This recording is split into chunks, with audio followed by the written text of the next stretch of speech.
반려가는 신부. 조선에는 노처녀가 없다. 모든 조선 사람은 반드시 결혼을 한다. 그리고 빨리 결혼시킬수록 부모들의 만족도는 높아진다. 이 나라에서 조혼은 사회적 규범이며 특히 소녀들에게는 절대적이라 할 수 있다. 때문에 이런 말까지 있다. 조선에는 노처녀가 없다. 다만 스스로의 선택에 맡겼더라면 이 나라에도 결혼을 하지 않을 소녀들이 분명 많았을 것이다. 그러나 결혼에 관해 당사자의 선택권이 전혀 없었기 때문에 그들은 부모의 뜻에 따라 반드시 결혼해야만 했다. 이미 어린아이 때부터 약혼이 이루어졌다. 이 나라에서 약혼은 어린아이 때부터 이루어진다. 친구 사이에는 심지어 아이가 태어나기 전이라도 약속하는 경우가 있다.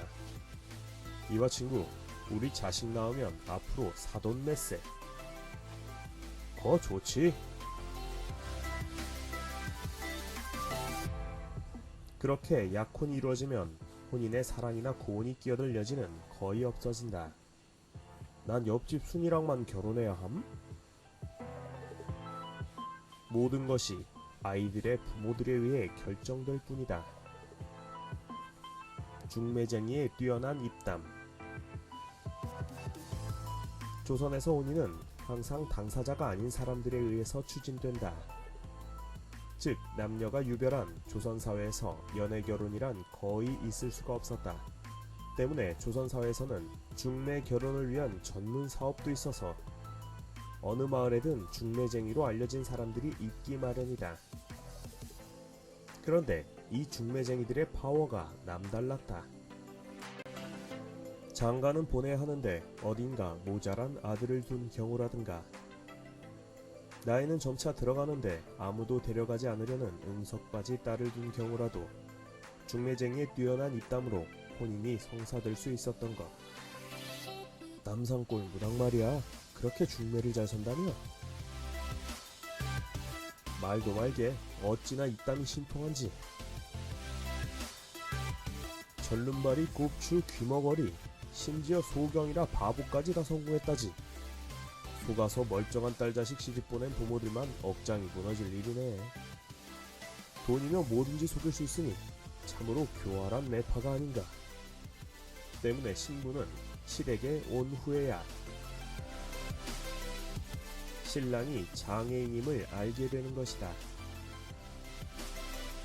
이때 신부가 받는 충격이란 가히 말할 수 없을 정도였을 것이다.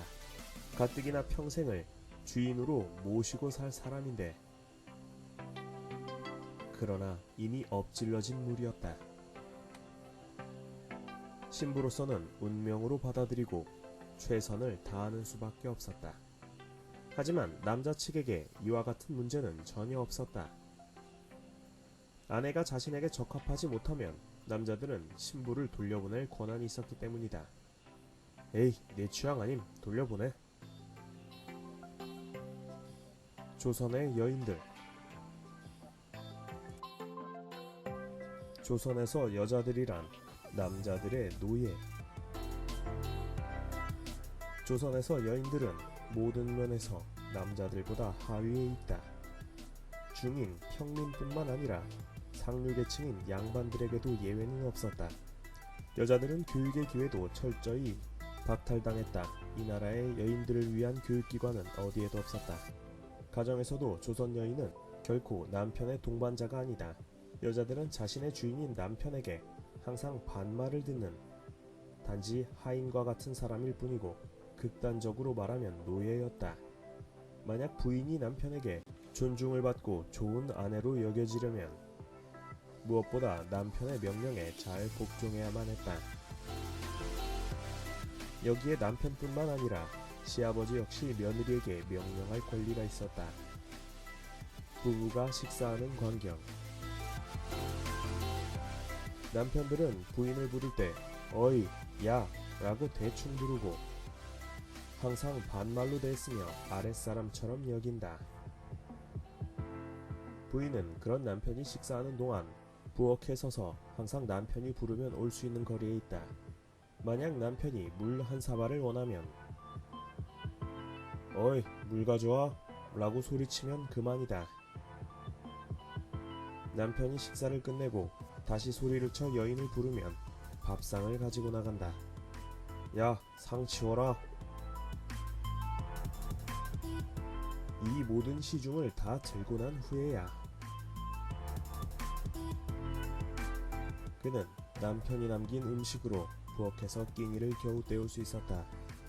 얼굴을 감춘 여인들. 양반 여인들은 장옷으로 몸을 가리지 않고는 길거리에 나설 수 없었다. 지역에 따라 다소 차이는 있지만 한양에서는 특히 엄격해서 낮 시간의 여인들은 전혀 길거리를 걸어 다닐 일이 없었고, 가더라도 상자처럼 꼭 닫힌 가마를 타고 다녔다. 이들은 어둠이 내린 뒤에야 길을 걷는 것이 용인되었는데, 이때에도 녹색 장옷을 쓰고 다녀야만 했다. 특히 한양에서는 규제가 심하여 중인계층의 여인들까지 장옷을 걸치고 다녀야 했다. 다만 이러한 풍습은 여자가 늙고 주름이 생긴 후부터 해방된다. 이때는 얼굴을 가리지 않고 자유롭게 대중 앞에 나타날 수 있는 것이다. 여인들의 중노동, 빨래. 조선은 흰 옷의 나라여서 빨래는 여인들에게 무척이나 수고로운 일이다. 겨울옷 빨래를 하려면 우선 의복을 터서 솜을 끄집어내야 한다. 빨래통이나 물을 따뜻하게 데워줄 보일러도 없다. 옷들은 터낸 후 잿물에 담가 가장 가까운 시냇물이나 마을 우물가로 운반하여 그곳에서 납작한 돌 위에 올려놓고 깨끗해질 때까지 방망이로 두드린다. 세탁이 끝나면 집에서 홍두깨로 두드리는데, 이렇게 하다 보면 옷이 부드러워지고 상상을 뛰어넘을 정도로 광택을 내게 된다. 양성차별은 어린 소녀 시절부터. 어린 딸에게 지어주는 이름은 그것이 무엇이든 상관이 없다. 그것은 곧 없어지게 될 것이기 때문이다. 딸은 기억하기 쉬운 이름으로 불러 가족 내의 다른 아이들과 구분만 되면 되었다. 때문에 1순위, 2순위 등으로 짓거나 때때로 섭섭이라 지어 아들이 아니어서 섭섭한 마음을 표현하기도 했다. 특히 남편에게 순하게 굴라고 순이라는 이름으로 많이 불렀다. 이런 어린 소녀들은 7살 이후에는 마을 소년들이나 성인 남자들로부터 분리되어 여자들만의 장소에서 지낸다.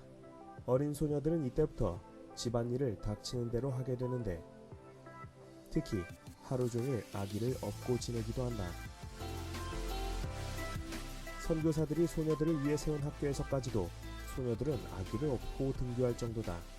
이런 소녀들의 삶은 그야말로 비참하다. 가족 내에서 하인과 같은 역할을 해야 할 뿐만 아니라 남자 형제들이나 어릴 적 친하게 지냈던 마을 소년들에게까지도 그들이 시키는 일을 해주어야만 했기 때문이다. "어이, 거기 순이, 여기서 잠깐 망 좀 보고 있어." 단지 여자라는 사실 자체가 소녀 시절부터 신분의 질곡으로 학습되어지는 것이다.